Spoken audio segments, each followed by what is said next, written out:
Foreshadow. Be warning of, or to indicate or suggest something, usually something unpleasant, is going to happen. If you've been paying attention at all, you know that not only was 9/11 another false flag attack perpetrated by the powers that shouldn't be, but it was also foreshadowed before it happened a ridiculous number of times in every form of media imaginable. A favorite place for the cabal to do their foreshadowing is in popular cartoons like Family Guy and The Simpsons. And of all the obvious 9/11 references in the 1997 Simpsons episode, City of New York vs. Homer Simpson, one scene actually gives us a big clue to something else they've done. Something that might be one of the biggest jokes they've played on us yet. Making us carry around pictures of 9/11's horrors in our wallet on their fiat paper currency. In one particular scene of this Simpsons episode, the family is discussing going to Manhattan. Lisa holds up a bus schedule that clearly shows 9 and 11, the 11 represented by the Twin Towers on the front cover. This, paired with talk of going to New York where 9/11 happened, is already rather brazen. But then Bart holds up a bunch of money in front of the numbers 9 and 11. The price of the bus trip, or the reason unemployed 10-year-old Bart has this cash, does not come up at any other point in the episode. It's simply a clue within a clue: 9/11 and money. So let's take a close look at our money. When this episode aired, the Rockefeller's Federal Reserve had just released a new series of bills with changes made to all of the buildings on the backs of the 5 to the 100.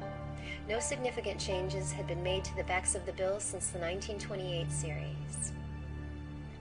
On the new 1996 series of bills, all of the same buildings appeared on the same denominations, but each one was either moved a bit or a completely different side of the same building was now shown. The Lincoln Memorial has always appeared on the modern $5 bill, but on the new 5, the building was widened and lowered down a bit. On the new 10, the Treasury building has gone from an angled view to a dead-on frontal view. The new 20 has gone from showing the famous view of the south side of the White House with the round portico to the completely opposite north side. There are actually two new 50s. The old bill from 1928 showed the east side of the Capitol building, but as of the 96 series, the west side now appears. The 96 series shows a blank sky behind the building, but as of the 2004 series, big white clouds appear behind the west side view. They barely touched Independence Hall on the back of the $100 bill, except to move it up just slightly. To see these pictures for yourself, you'll need a current $5, $10, $20, and $100 bill. You'll also need two $50 bills, one without the clouds from somewhere between 1996 and 2004, and the new 2004 series bill with the clouds. Both are still in circulation as of 2013. Place each bill face up, fold the bottom up, find the center point, and bring both ends up like so. Folded this way, the old bills showed nothing of note. But the new bills show these 6 scenes, each one framed by an arch. The arch shape framing each scene was added to every bill that didn't already have it as of the 1996 series. It represents the Washington Square Arch, which is about 2 miles north and to the east of where the towers once stood. More about that arch in a moment. These 6 folded bills, all but one of them released 5 years before 9/11, depict the scenes that took place before, during, and after that horrible day. The $5 bill shows what looks like 2 towers, but they're shorter than the towers on the 10 and the 20. This is because in this scene they're still being built. David Rockefeller spearheaded the project to build the towers in the late 1960s.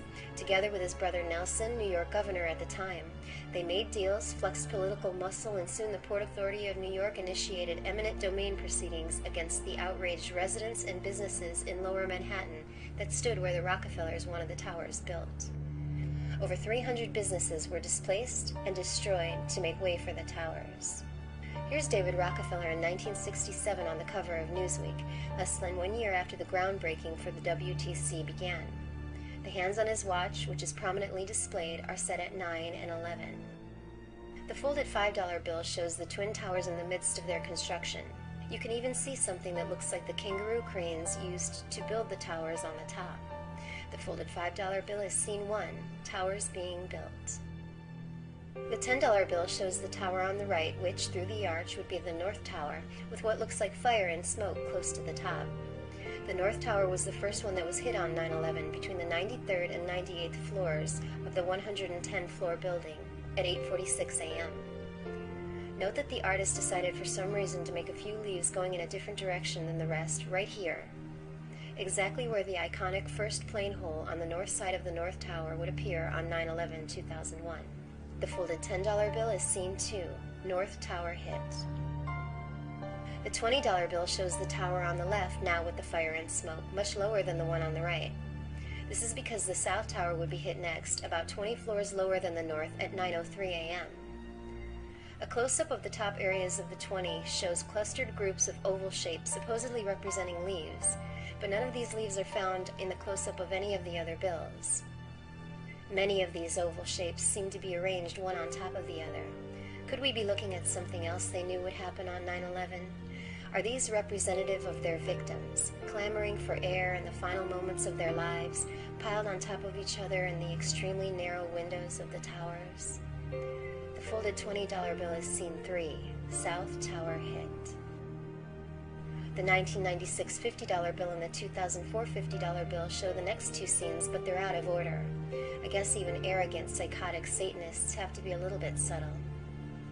The 2004 $50 bill, folded, is an obvious depiction of the towers being demolished. Scene 4. The 1996 $50 bill shows scene 5, Nothing Through the Arch, which is how the view looked from after the destruction of the Twin Towers on September 11, 2001, until the next scene was made reality around 2009. In 2007, despite a great deal of opposition from local politicians and the artists and residents who use Washington Square Park, the City of New York Parks Department and Rockefeller cohort Mayor Michael Bloomberg pushed through a park renovation project, spending tens of millions of dollars to, among other things, move the Washington Square Park's fountain from the place where it had been located in the center of the park for 138 years. The new spot for the fountain? 22 feet east, so that it now sits almost in line with the opening in the archway. This is the view through the arch today. The folded $100 bill is the sixth scene, the water fountain. There's a biblical connotation to the entire 9/11 ritual that explains why this water fountain would be the final step. The Twin Towers and Building 7 represented Solomon's temple. The view of the fountain through the arch today signifies the water siphoned to the temple to wash away the massive amounts of blood from the sacrifices that took place there. Here are two pieces of King Solomon's actual aqueduct on display at the Rockefeller Museum in Jerusalem. This water fountain through this arch is what one will see today when traveling down Fifth Avenue from Midtown to Lower Manhattan. Someone like David Rockefeller, who has a home in Midtown Manhattan. David has been making the trip south to Lower Manhattan since at least the 1950s. Ever since he had his office built 3 blocks from where he would then have the World Trade Center built. The residents who opposed the moving of the fountain altogether are still angry about the destruction of the character of the historic park, the cutting down of dozens of mature trees, and the lack of funds left over for normal maintenance. They've also noted that the fountain is still not aligned with the arch in Fifth Avenue, which was the excuse given for moving it all along. Here's what the new fountain is in line with. As for the Washington Square Arch itself, it was supposedly erected to commemorate the 100th anniversary of Washington's inauguration. Designed by Stanford White and built in the 1890s, White also designed the nearby Judson Memorial Church, which was financed by David Rockefeller's grandfather, John D. Rockefeller. The arch is said to have been built to frame the view of the church, but it only does that from the side. What the arch did frame perfectly was the Twin Towers of the World Trade Center. How interesting that John D. Rockefeller's grandson, David, would see to it that the towers were built in the perfect spot to be framed by that arch in the late 1960s. The two of you, when you were a leader at Chase Manhattan and he was governor, were responsible for, really, the World Trade Center. We worked together on that. He has left his imprint on urban redevelopment projects from Lower Manhattan to San Francisco's Embarcadero. Lower Manhattan to San Francisco's Embarcadero. Lower Manhattan.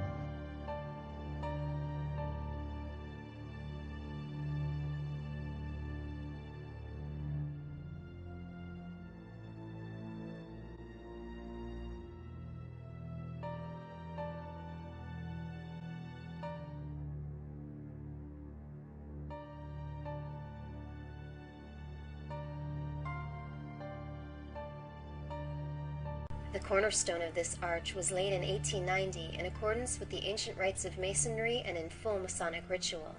Presiding at the dedication ceremony for the arch were 10 officers of the Grand Lodge of Masons. You know, the Masons, one of those repugnant secret societies Kennedy warned us about. The very word secrecy is repugnant in a free and open society, and we are, as a people, inherently and historically opposed to secret societies, to secret oaths, and to secret proceedings. In 2000, the New York City Parks Department embarked on an extensive restoration of the arch.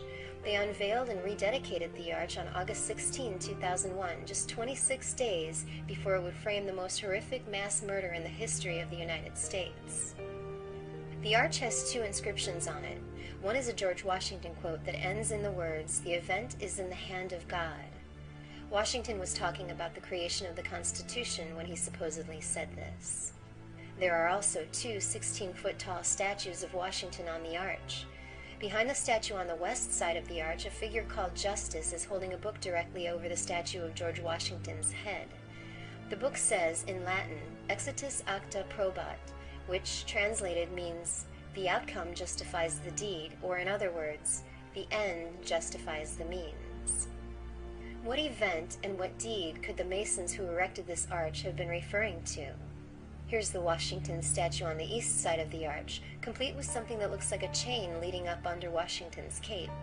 The view of the towers through the arch was a favorite for photographers, painters, and filmmakers. Here's a scene from When Harry Met Sally, showing the arch and the towers. Note how they're sure to show us this University of Chicago window sticker. The University of Chicago was founded by John D. Rockefeller, and it's where David Rockefeller received his PhD. To recap, the $5 bill shows the towers being built, complete with the cranes used to build them.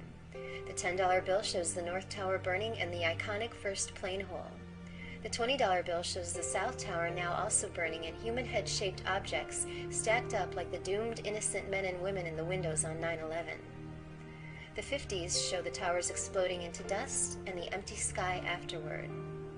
And the $100 bill shows the water plume of the new, arbitrarily moved for no apparent good reason and at tremendous expense, fountain in Washington Square Park. All framed by the Washington Square Arch, with its cryptic inscriptions, Masonic roots, and statue of our first president and father of our country with what looks like a chain on his leg. Could this arch have been built to frame a liberty-destroying false flag like 9/11? Since it was erected in the late 1800s, this might seem like a ridiculously long time to wait for the event that justifies the deed, but maybe the event was supposed to happen much earlier. In fact, in the early 1900s, some unidentified, extremely affluent financier approached famous Spanish architect Antoni Gaudí to design a hotel to be built in Lower Manhattan. Gaudí's Gothic-inspired creation would have had at least one 1,100-foot-tall tower. For unknown reasons, the plans fell through. Gaudí, a religious man, abandoned all of his secular work and cloistered himself inside the workshop of La Sagrada Familia. Turns out, Gaudí's Gothic hotel would have been built on the exact spot where the Twin Towers, with their Gothic-inspired exteriors, would be built in the late 1960s thanks to good old David. Could the mysterious, extremely affluent financier have been John D. Rockefeller? Could the plan have been put on hold because the richest man in history had also become the most hated man in America? Ida Tarbell's book and character study exposing his evil turned public and political opinion against him. The 1914 Ludlow Massacre didn't help the Rockefeller name either. John D. Rockefeller spent much of the last 30 years of his life in hiding. On page 4 of his 2002 autobiography entitled Memoirs, David writes of how pleased he is that people close to his grandfather say that he is the grandchild most like him, and that he was very much his grandfather's favorite. What's with the Rockefeller family's apparent desire to make sure that a Gothic building went up on that spot in Lower Manhattan? Well, short of a confession, we can only speculate, but the Goths were basically a Germanic people who, in the 3rd to the 6th century, basically went around ravaging, pillaging, and plundering much of Europe. When they conquered Rome, they destroyed the ancient buildings and built new Gothic structures. The 2006 New York Sun article entitled American Gothic is about John D. Rockefeller's love of Gothic architecture. Rockefeller financed the Gothic Riverside Church and the Gothic Central Presbyterian Church, both in New York. And there are many Gothic buildings on the campus of his University of Chicago, including the Rockefeller Memorial Chapel. The Rockefellers are of Germanic lineage. They came to America from Germany in the early 1700s. Are they descendants of the Goths or Visigoths? Do they feel that they're completing the work of their ancestors? Is their goal to destroy the American Empire just as the Goths destroyed the Roman Empire? On page 55 of Divided We Stand, a biography of the WTC published in 1999, the author seems to make that connection. He's writing about the decision to build the towers, and he actually compares it to the Visigothic armies closing in on Rome. Here's page 405 of David's book Memoirs again. Here he admits that he's proud to be part of a secret cabal working against the best interests of the U.S. The horrors of 9/11/2001 happened inside two 1,300-foot death traps that David is responsible for building. Has there ever been an event that worked more against the best interests of the U.S. than 9/11? I actually was there and saw the building collapse. This family made their fortune here, then set to work using that money and the power that it brings against the rest of us. They covertly control everything that matters: education, medicine, our politicians, our military and economic systems, and our media. In the words of John D. Rockefeller himself, competition is a sin. They already have all the money they could ever want. Now they want complete control of the rest of us. False flags like 9/11 and their mass shootings are designed to make us give up all of our rights and take away our means of defending ourselves. Every incident is a step toward their plans for world government, with themselves and their cronies running things. Unfortunately, the story of the pictures on the money doesn't end here either. A new $100 bill is due to be released on October 8th of 2013, and they've made major changes to the picture of Independence Hall. Remember, this is the building that underwent the smallest amount of change on the 1996 series. Now the building is being shown from the completely opposite side, the north instead of the south. This bill hasn't been released yet, but an image editing program can tell us what it's going to look like folded. The well-defined arch is gone, and we see an object that resembles a torch, with a puff of fire or smoke emanating from the top. NYU, where the Washington Square Arch resides, has the torch as its symbol, but this torch actually bears a much stronger resemblance to the Marathon torch built for the 1928 Olympic Games and located in Amsterdam. It held the first Olympic flame ever lit during the Olympic Games. If this is the Marathon torch in Amsterdam, it's also important to note that the recent Boston false flag happened right in front of a store called Marathon Place, and New York was called New Amsterdam in the 17th century. Are they giving us a clue about the next false flag? This guy knows, but he's not talking. He's the main person behind the events of 9/11 and the only person on the planet whose name is all over those buildings and who could have put those images on the money, yet he still walks the streets of New York like a damn celebrity and is bowed down to and honored by those who propose to rule us. Let's put a stop to his reign of terror on behalf of the almost 3,000 people he killed on 9/11 and on behalf of the billions of others that have perished due to him and his family. This is the only way, in the words of John F. Kennedy himself, man will be what he was born to be, free and independent.